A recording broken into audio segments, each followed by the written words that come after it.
In this tutorial, we're going to be going over Java packages and how we can utilize a Java package in our program. So a package, conceptually, is pretty much a folder that you have on your computer. Let's say, for example, a folder on your computer, it has several different things. It has music, it has pictures, documents, and so on and so forth. So a package is exactly like that, but they're class specific to Java. Java has thousands of classes and interfaces that you can use, but we need to organize this somehow. So we use packages and we import them in our program at the very top of the program, and we gain access to class-specific things. This may seem like a very confusing concept at first, but once I give you an example and run you through it, this is going to make a lot more sense. So here we're going to be utilizing the scanner package. And a scanner is pretty much a class that you make a scanner object from. And I know I haven't covered objects or classes or object-oriented programming at all, but we will cover that in the future. You do not have to know about that right now, but it's going to make a lot more sense in the future. So let's go ahead and import the scanner. All you have to do is at the very top of the code, or at the very top of your program, just write import java.util.scanner. You now have access to the scanner and you can use it in your program. If you did not have this and you try to access the scanner, it will no longer work. So first, when we're making a scanner, we need to make a scanner object because it's an instance of the class, and that will make sense when we talk about object-oriented programming. So let's go ahead and make this object. So we're going to write scanner and give it some name. Let's say, for example, input, because we're going to take some user input, which is what a scanner does, and we're going to do something with that. So we're going to write equal to new scanner, and in the brackets we're going to have to write system.in and end that with semicolon. We have now created a scanner object. Let me specify that. This is a scanner object. And now we have to give the user some prompt so that they know what they're typing in. So let's write system.out.println and let's say enter a number.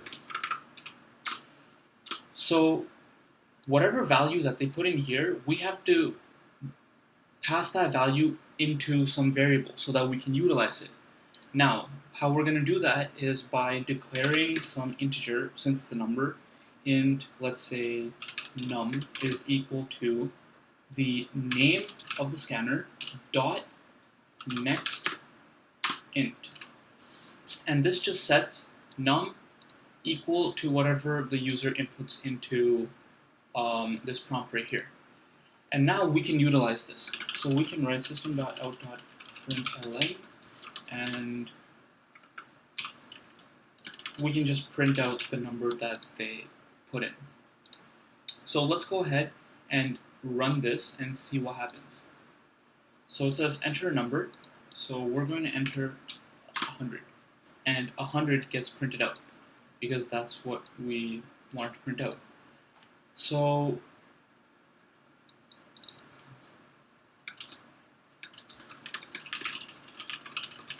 okay,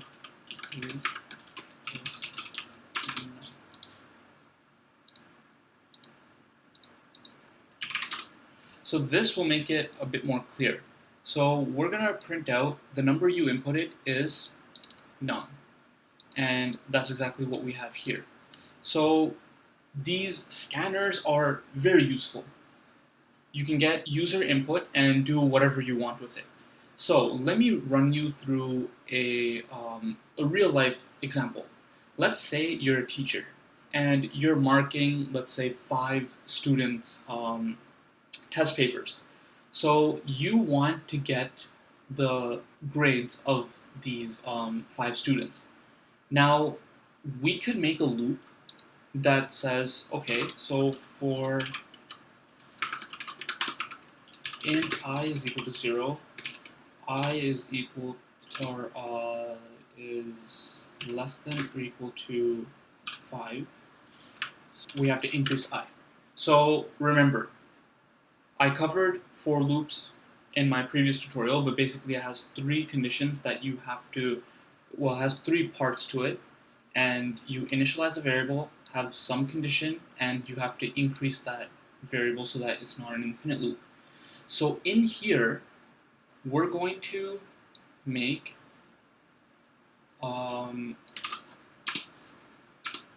so we declared input at the very top, so we don't have to worry about that. Now, what if we want to keep on asking the user to enter a test mark? So all we have to do is this.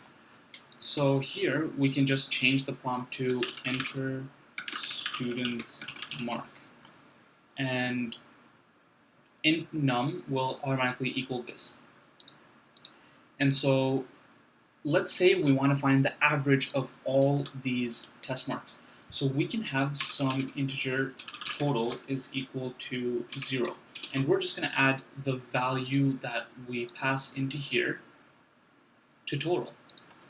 So we can just do total is equal to total plus num. And this will, once we enter one student's mark, total becomes that new value because that value gets added on to total. And then we loop through a second time, and then that value gets added on to total. So that keeps on happening until we reach I is no longer less than 5, so when I is equal to 5, and so it just leaves the code. Let's say we want to now calculate the average of these students. So what we're going to do is we're going to take the total, so system.out.println, and we're just going to take average to the total divided by the number of students there are. So let's see this in action. So enter student's mark. So here, let's say they got a 90, and then this person got 88, and then 80, and then 98, and 100. Smart students. So the average is 91%. So we can do that. Percent. So that will add the percent sign. So that pretty much covers Java packages and how we can utilize them and import them into our program and utilize the scanner.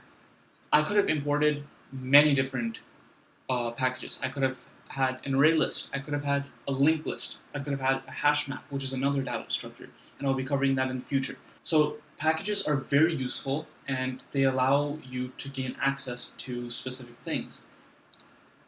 And that pretty much covers it. Thank you so much for watching, and I hope to see you in the next tutorial.